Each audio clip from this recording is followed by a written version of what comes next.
الحمدللہ وکفا وسلام علی عبادہ الذین اصطفى اما بعد۔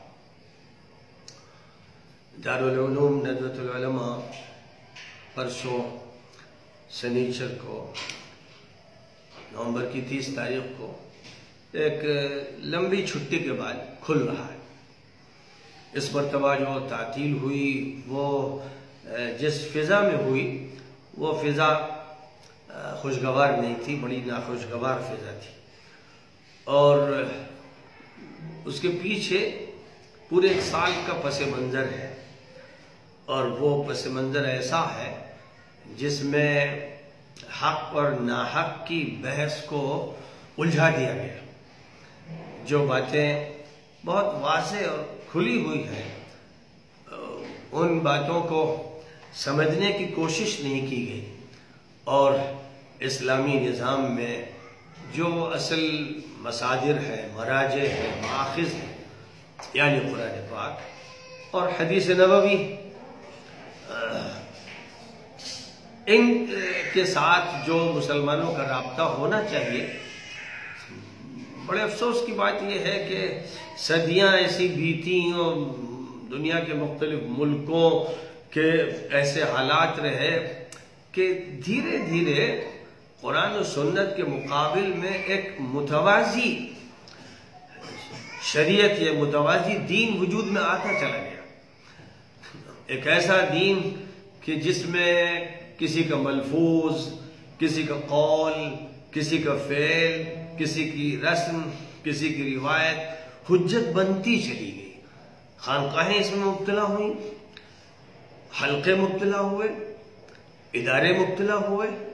جس کا نتیجہ یہ ہوا کہ جتنا زیادہ لوگوں نے نئے نئے مآخذ تلاش کیے، یا یوں کہیے کہ روایتی باتوں کی طرف رجوع کیا، اتنا ہی زیادہ ان کا فاصلہ قرآن پاک سے اور حدیث نبوی سے بڑھتا چلا گیا۔ اور مشکل یہ ہوتی ہے کہ اس کا احساس زندہ نہیں رہتا ہے،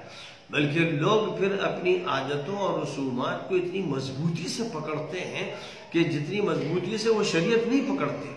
بلکہ شریعت کے متوازی ایک دوسری شریعت وجود میں آ جاتی ہے۔ آج سب جانتے ہیں کہ جو رد و قد دیوبندیوں اور بریلویوں میں رہا ہے، اس میں ہر فرقہ دوسرے فرقے کو کافر و مشرک بنانے پر تلا رہا، اور جو اس کے نتائج ہیں بر صغیر میں بہت ہی نمایاں ہیں۔ بر صغیر سے ہٹ کر دنیا کے بہت سے ملکوں میں اسی طرح مختلف فرقے وجود میں آئے کہ جنہوں نے اپنی رائے کو اور اپنے خیالات کو اور اپنے بزرگوں کے ملفوظات کو ایسی حیثیت دے دی کہ جو حیثیت قرآن کو دینی چاہیے، حدیث کو دینی چاہیے، اسوہ رسول کو دینی چاہیے، شریعت آقا کو دینی چاہیے، لیکن یہ مشکل ہوتی رہی۔ ایک بات یوں کہی جانے لگی کہ جمہور کی یہ رائے ہے، اور جمہور کی رائے کو حدیث کے مقابل پیش کیا جانے لگا۔ اسی ہندوستان کے ماحول کے بارے میں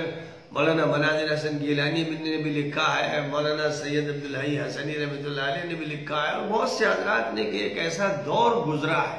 کہ یہاں بڑے بڑے علماء کا حال یہ ہوتا تھا کہ اگر کوئی بحث چل رہی ہے اور اس میں حدیث کا حوالہ دیا جائے تو صاف کہہ دیتے تھے ہمیں حدیث نہیں چاہیے، ہمیں تو یہ بتائیے کہ فتاویٰ میں کیا لکھا ہے، ہمیں یہ بتائیے کہ امام ابو حنیفہ کی رائے کیا ہے۔ اس کا تذکرہ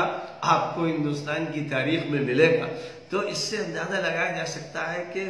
علماء بھی اتنے دور ہو جاتے ہیں صحیح علم سے اور صحیح مراجع اور مآخذ سے کہ آدمی صرف سر پیٹتا رہے اور افسوس کرتا رہے، اس کے علاوہ کوئی راستہ نہیں رہتا۔ لوگ غور نہیں کرتے اور تاریخ کا بھی جائزہ نہیں لیتے کہ کیا ہوتا رہا ہے۔ جن کو ہم جمہور کہہ دیتے ہیں، یعنی مسلمانوں کے جو زیادہ تر لوگ ہیں، ان کا کیا رویہ رہا۔ بڑے بڑے علماء میں بھی جو بڑی تعداد میں ہیں، وہ عجیب بات یہ ہے، تاریخ یہ بتاتی ہے کہ حق کی نمائندگی نہیں کرتے رہے۔ اب میں ذکر کرتا ہوں کہ امام ابو حنیفہ رحمہ اللہ کو جمہور محدثین نے، اور ان میں بہت سے وہ تھے جو پھر فقہا بھی تھے، کوئی شافعی تھا، کوئی مالکی تھا، کوئی حنبلی تھا، یہ کہا کہ امام ابو حنیفہ گمراہ ہے، وہ مرجی ہیں، یعنی اہل سنت سے خارج ہیں۔ جو کتابیں سوانے پر تراجم پر لکھی گئی ہیں، ان میں دیکھ لیجئے کن کن لوگوں نے امام ابو حنیفہ کے بارے میں یہ کہا گیا کہ وہ حدیث کو نہیں مانتے، وہ تو قیاس پہ چلتے ہیں، وہ صاحب الرائے ہیں، رائے زنی کرتے ہیں، اپنی رائے چلاتے ہیں۔ امام ابو حنیفہ جیسے انسان کے بارے میں یہ باتیں ان لوگوں نے کہیں جو جمہور محدثین کہلاتے تھے، اور اسی کا یہ نتیجہ تھا کہ انہوں نے اپنی کتابوں میں امام ابو حنیفہ کا نام تک لینے سے گریز کیا۔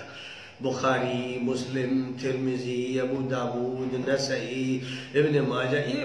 بڑے بڑے محدثین اور ان کی جو کتابیں ہیں ان میں ابو حنیفہ کا ذکر نہیں، بلکہ اہل الرائے کے خلاف ذہن سازی کی گئی، اور بہت سے مقامات پر سخت تنقیدیں ہیں مسائل کے بارے میں ان کے خلاف۔ یہی وہ جمہور ہے کہ ابو حنیفہ رحمہ اللہ پر جب بنی امیہ کا گورنر ابن حبیرہ کوڑے برسا رہا تھا تو اس جمہور کا کہیں پتہ نہیں تھا۔ یہی اہل سنت کے جمہور تھے جو اکیلے ابو حنیفہ کو پٹتے ہوئے دیکھ رہے تھے، اور ان کے اندر یہ جرت نہیں ہوئی کہ وہ گورنر کے خلاف کھڑے ہو جاتے، وہ حکومت کے خلاف احتجاج کرتے۔ آج تو لوگ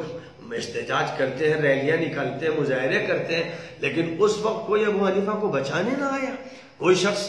جمہور اہل سنت میں سے ان کے دفاع کے لیے نہیں اٹھا،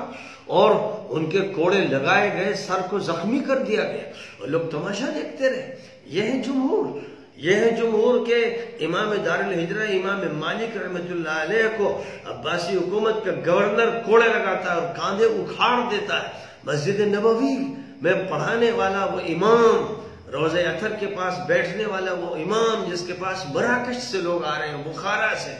اس کو حکومت پیٹ رہی۔ کہاں گئے جمہور؟ اہل سنت کے وہ جمہور کہاں مر گئے تھے بے غیرت و بے حمیت، جو مقابلے کے لیے نہیں آئے، جو انہوں نے یہ ان کے اندر طاقت نہیں تھی کہ جلاد کا ہاتھ پکڑ لیتے، کوڑے لگانے والے کا ہاتھ پکڑ لیتے۔ نبی پاک علیہ السلام نے ظالموں کا جس طرح مقابلہ کرنے کا حکم دیا ہے اور ظالم حکومتوں سے ٹکرانے کا جو حکم دیا ہے، تو وہ جمہور کہاں تھے جو اپنے کو اہل سنت کہتے تھے، اور سنت کا جو امام تھا وہ پٹ رہا تھا، اور وہ صرف تماشائی بنے ہوئے تھے، پٹنے دیا، ہاتھوں کو اکھاڑ دیا گیا، انہوں نے گوارا کر لیا۔ وہ کہاں تھے جمہور جب امام شافعی کو یمن سے گرفتار کیا گیا، بیڑیاں پہنائی گئی، ہتھکڑیاں ڈالی گئی؟ تو یمن میں رہنے والے اور پورے راستے میں رہنے والے وہ اہل سنت جمہور کہاں مر گئے تھے؟ وہ بے غیرت و بے حمیت جنہوں نے پولیس والوں سے، دو ہی پولیس والے ہوں گے، ان کے ہاتھ سے امام شافعی کو چھڑا نہیں سکے۔ یمن سے ان کو بغداد لایا گیا، اور بس قریب تھا کہ ان کی گردن اڑا دی جاتی۔ حضرت امام محمد بن الحسن ہارون رشید کے دربار میں اس وقت موجود تھے، انہوں نے امام شافعی کے لیے سفارش کی اور بتایا کہ بڑے صاحب علم، گویا ان کا دفاع کیا تو ان کی جان بچ سکی، اور کتنے لوگ شہید کیے جا چکے تھے۔ ظاہر ہے کہ ان کی حکومت ہو یا ان کی حکومت، یہ دہشت گردوں کی حکومت تھی، یہ ڈکٹیٹروں کی حکومت تھی، یہ قاتلوں کی حکومت تھی۔ امام احمد بن حنبل کا دفاع کرنے والے اہل سنت جمہور کہاں مر گئے تھے جب ان کو گرفتار کر کے جیل میں ڈالا گیا؟ تو لوگوں نے کیوں نہیں حکومت کے خلاف بغاوت کی، کیوں نہیں اٹھ کر کھڑے ہوئے، کیوں نہیں ان کا دفاع کیا؟ یہ جمہور کہاں مر گئے تھے جب احمد بن حنبل کو کوڑے مارے جا رہے تھے، ایسے کہ اگر ہاتھی کو بھی مارے جاتے تو وہ چنگھاڑ دیتا؟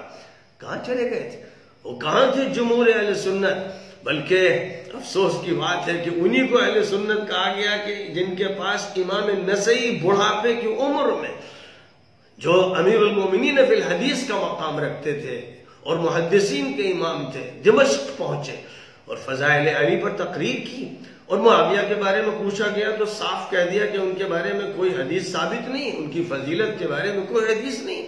تو جو تقریر سننے بیٹھے تھے انہوں نے ان کو مارنا شروع کیا، ہاتھوں سے، پیروں سے، لاتوں سے، اتنا مارا اور اتنا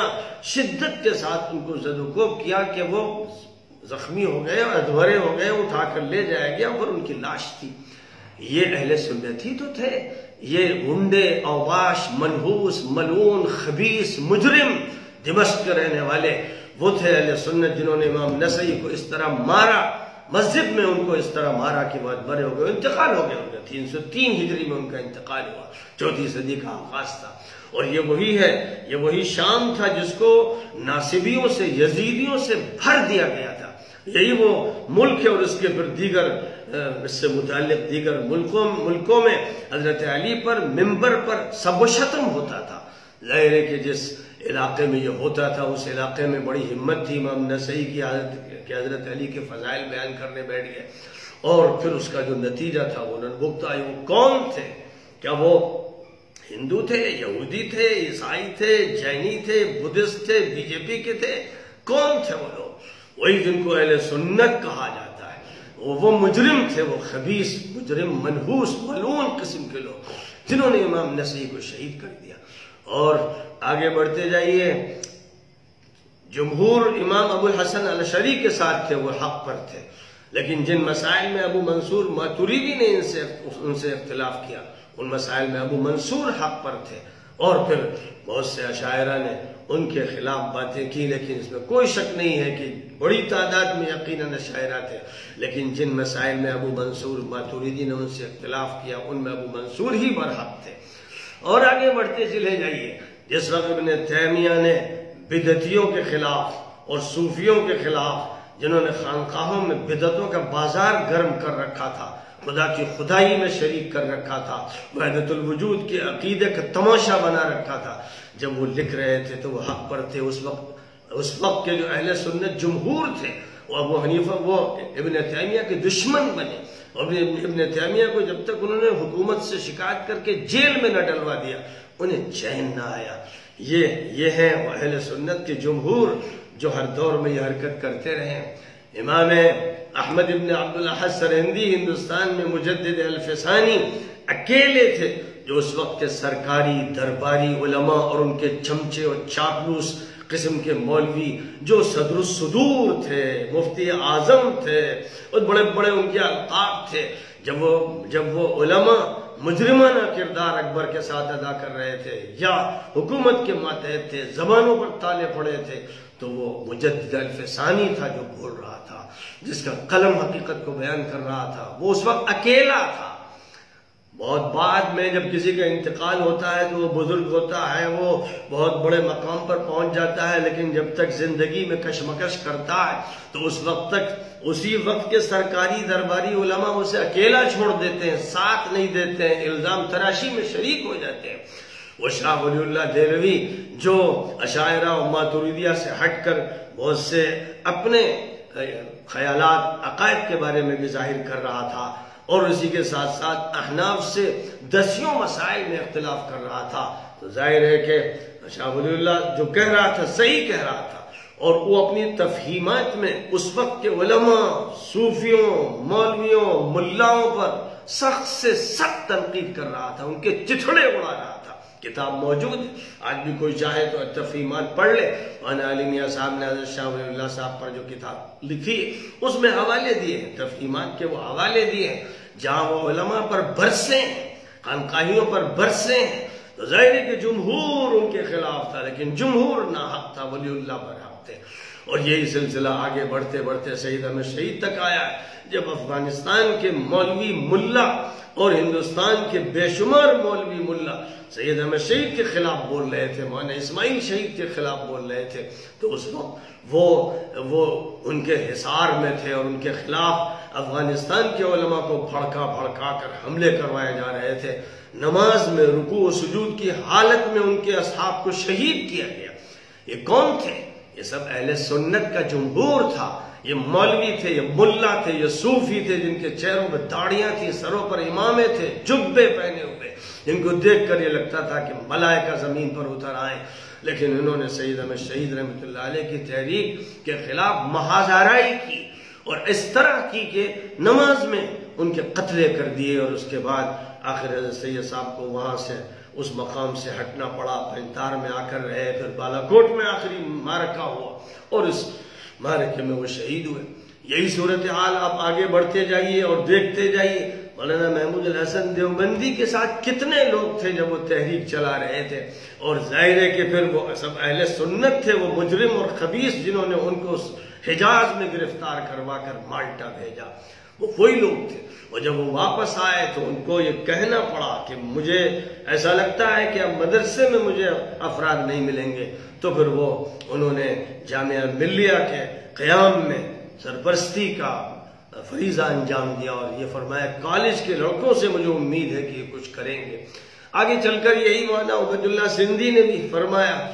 وہ اس حلقے سے مایوس ہو گئے جو حلقہ صرف جھگڑوں میں رہتا ہے، فتنوں میں رہتا ہے، قال اقول میں رہتا ہے، فَإِن قُلْتَ قُلْتُ کے اندر رہتا ہے، مدرسوں کے اندر اس کا دماغ جھگڑالو بنتا ہے، منطقی بنتا ہے، فلسفیانہ بنتا ہے، ارسطو کے قلی تیار ہوتے ہیں۔ تو ہمیشہ ان لوگوں نے فتنے پیدا کیے، ہر صالح تحریک کے مقابلے میں فتنہ پیدا کیا۔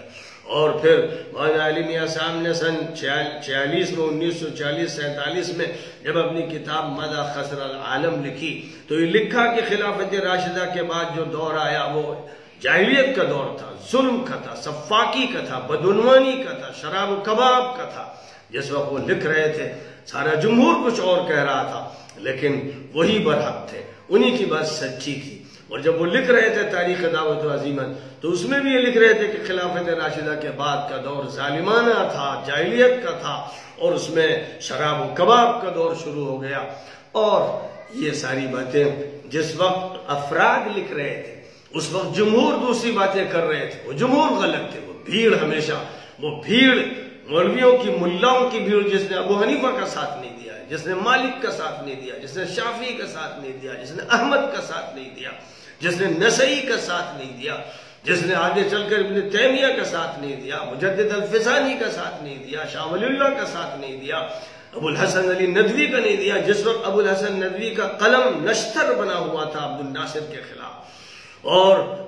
کمال اتا ترک کے خلاف، اس وقت دیوبند کا حلقہ، اس بر صغیر کے علماء کا حلقہ کمال اتا ترک کو غازی کہہ رہا تھا اور عبد الناصر کو مجاہد کہہ رہا تھا۔ یہ تاریخ سب کے سامنے ہے، اگر نہیں ہے تو ان کو پڑھ لینا چاہیے کہ ابو الحسن اکیلا تھا جو اس وقت ان پر آگ برسا رہا تھا اور اس کے خلاف مصر کی حکومت شکایت کر رہی تھی۔ تو ہمیشہ تاریخ میں یہ ہوا کہ 2-4 لوگ ہوتے ہیں جو حق بولتے ہیں، بھیڑ ہمیشہ گڑبڑ کرتی ہے۔ بلکہ امیر المؤمنین فی الحدیث امام بخاری رحمہ اللہ، جن کو نیشا پور میں ہزاروں لوگوں نے استقبال کر کے اکرام کر کے اپنے ہاں مہمان بنایا، اور 5 سال امام بخاری نے ہزاروں طلبہ کو تیار کیا اور پڑھایا۔ اس کے بعد پھر وہاں کے مفتی اعظم صاحب کے ایک جملے کی بنیاد پر سب بخاری کے دشمن ہو گئے۔ یہ سارا ریوڑ بھاگ کھڑا ہوا جو یہ کہتا کہ حدثنا الامام البخاری قال حدثنا، جو یہ کہتا، یہ سارے شاگرد ان کا ساتھ چھوڑ کر چلے گئے اور صرف 2 شاگرد بخاری کے پاس رہ گئے۔ نیشا پور میں وہی بخاری جو سروں پر بٹھا کے گویا کے لائے گئے تھے، ان کو اس طرح چھوڑ دیا گیا، دھتکار دیا گیا، نکال دیا گیا کہ متروک کہا گیا۔ متروک کا مطلب یہ ہوا کہ ان سے روایت نہیں لی جائے گی، اس کے مستحق نہیں۔ اس طرح امام بخاری کو نیشا پور چھوڑنا پڑا، بخارا گئے تو وہاں بھی وہی اہل سنت کا ٹولہ تھا جس نے جینے نہیں دیا بخارا میں، چین کی زندگی جی نہیں سکے، آخر اپنے گاؤں خرتنگ گئے اور دنیا سے اتنے عاجز ہو گئے۔ امیر المومنین فی الحدیث دنیا سے عاجز آ گئے، اہل سنت کی بدماشیوں سے عاجز آ گئے، جو جب چاہیں سر پہ چڑھائیں اور جب چاہیں پٹک دیں بڑے سے بڑے امام کو۔ تو امام بخاری کا آخری وقت اس طرح گزرا کہ اللہ میاں سے دعا کرتے تھے کہ اللہ مجھے اب اٹھا لے، تو اللہ تعالیٰ نے دعا قبول فرمائی اور امام بخاری کا انتقال ہوا۔ ایسی تاریخ ہے، اتنی اندوہناک تاریخ ہے، المناک تاریخ ہے، افسوسناک تاریخ ہے، جس کو جمہور کہتے ہیں۔ جمہور عوام نہیں، عوام تو ریوڑ ہوتے ہیں، چوپائے ہوتے ہیں، لیکن جو علماء ہیں وہ مولوی تھے، علماء تھے جو بخاری کے شاگرد تھے، جنہوں نے بخاری کو چھوڑ دیا۔ وہ جو مسجد میں نسائی کا واعظ سن رہے تھے وہ وہاں کے علماء تھے، طلبہ تھے، جو کل یہ کہہ سکتے تھے کہ حدثنا النسائی قال، انہوں نے ان کو جوتوں سے مارا، لاتوں سے مارا اور شہید کر دیا۔ اور اسی طرح کن کن کا تذکرہ کیجیے گا، تو میں اپنے طلبہ سے بس آج یہ کہنا چاہتا ہوں کہ کبھی دھوکہ مت کھانا، جب بھی کوئی بات کرے کہنا کتاب اللہ اور سنت رسول اللہ کی دلیل چاہیے، اس کے علاوہ کچھ سننے کے لیے ہم تیار نہیں۔ اور میں طلبہ سے کہتا ہوں کہ درجوں میں اگر کوئی استاد اس طرح کے مسئلے کو چھیڑے تو اس کا فوٹو لے لینا اور بات ریکارڈ کر لینا اور مجھے بھیجنا۔ اگر اس مسئلے پر گفتگو کر کے گمراہ کرنے کی کوشش کی جائے تو سیسا پلائی ہوئی دیوار بن جانا اور کہنا کہ حضور کی حدیثیں صرف چلیں گی، وہی سکہ رائج الوقت ہیں اور رہیں گی، ان کے علاوہ کسی کا قول مت سناؤ، جمہور کی باتیں مت کرو۔ پوری تاریخ میں جمہور نے بڑے بڑے علماء کے ساتھ جو رویہ اختیار کیا ہے اس سے یہ ثابت ہو گیا ہے کہ وہ کبھی کسی دور میں حجت نہیں۔ اور آج کا سارا جمہور سعودی مجرموں کے ساتھ ہے، امارات کے مجرموں کے ساتھ ہے، ان کے تلوے چاٹتا ہے، ان کا پیسہ کھاتا ہے، ان کے جلسوں میں جاتا ہے، جن کے جرائم ایسے ہیں کہ افغانستان کے 15 لاکھ شہید ہوئے تو ان کی زمین کا استعمال، عراق کے 15 لاکھ شہید ہوئے تو ان کی زمین سے حملے کیے گئے، اور صدام پر ایک الزام لگایا گیا کہ اس کے پاس ماس ڈسٹرکشن کے ہتھیار ہیں، اور اس کے بعد اس کے عنوان سے پوری فوج عراق کی تباہ کر دی، سارے جہاز سعودیہ سے اڑ کے جا رہے تھے۔ اور سیریا میں ابھی 12 لاکھ انسانوں کو شہید کیا گیا، 65 ملکوں کا الائنس جدے میں قائم ہوا تھا امریکہ کی قیادت میں، اور اس کے بعد سیریا کے محلوں کے محلے ختم کر دیے گئے، ملبے میں تبدیل کر دیے گئے۔ مصر میں 10,000 انسانوں کو تو پہلے ہی دن شہید کر دیا گیا تھا، جو رمضان بھر روزے بھی رکھتے رہے، تلاوت کرتے رہے، اللہ کے ذکر میں رہے، ان کو بھون دیا گیا۔ اور پھر مرسی کی حکومت کو ہٹانے میں اس کا جو کردار ہے سب کو معلوم۔ اور جزیرۃ العرب میں اب اس کی کوشش ہے کہ بتوں سے پھر اس کو آباد کیا جائے، اور صہیونیوں سے، صلیبیوں سے آباد کیا جائے، اور سینما گھروں سے اور عیاشی کے اڈوں سے آباد کیا جائے۔ ذرا پوچھئے جمہور سے، یہ جو آپ کا جمہور ہے، علماء کا جمہور، صوفیاء کا جمہور، ملاؤں کا جمہور، قاضیوں اور مفتیوں کا جمہور، ان کے منہ میں حق نہیں ہے؟ یہ آپ کی زبان بھول گئے ہیں؟ من جاہدہم بیدہ فہو مومن، ومن جاہدہم بلسانہ فہو مومن، ومن جاہدہم بقلبہ فہو مومن، ولیس وراء ذلک حبۃ خردل من ایمان۔ یاد نہیں رہ گیا ان کو؟ کلمۃ حق عند سلطان جائر، یہ سبق بھلا دیا انہوں نے۔ یہ صرف تملق جانتے ہیں، چاپلوسی جانتے ہیں، اور جوتیاں سیدھی کر کے کچھ ٹکے، کچھ پیسے، کچھ چھچڑے چاہتے ہیں۔ یہ ہے وہ صورتحال۔ یہ جمہور ہیں اہل سنت کے، وہ جمہور ہیں سعودیہ والے، اہل سنت کے جمہور ہیں جنہوں نے 12 لاکھ سیریا میں شہید کروایا، 15 لاکھ عراق میں، 15 لاکھ افغانستان میں، اور 20,000 مصر میں، اور دنیا کے ملکوں میں، یمن میں 1 لاکھ انسان تقریباً مار دیے ہوں گے، زخمی کر دیے ہوں گے۔ یہ ہیں جمہور۔ اس میں ظاہر ہے کہ مفتی بھی ہیں، ان میں بڑے بڑے علماء بھی ہیں۔ جس وقت چاہیے دیکھ لیجئے سعودیہ کے بڑے بڑے حالوں میں اور قصروں میں اور محلوں میں بیٹھنے والے وہ علماء جن کے چہروں پر داڑیاں ہیں، سر پر رومال ہیں، اور جو اقال پہنے ہوئے بیٹھے ہیں، اور یہ لگتا ہے کہ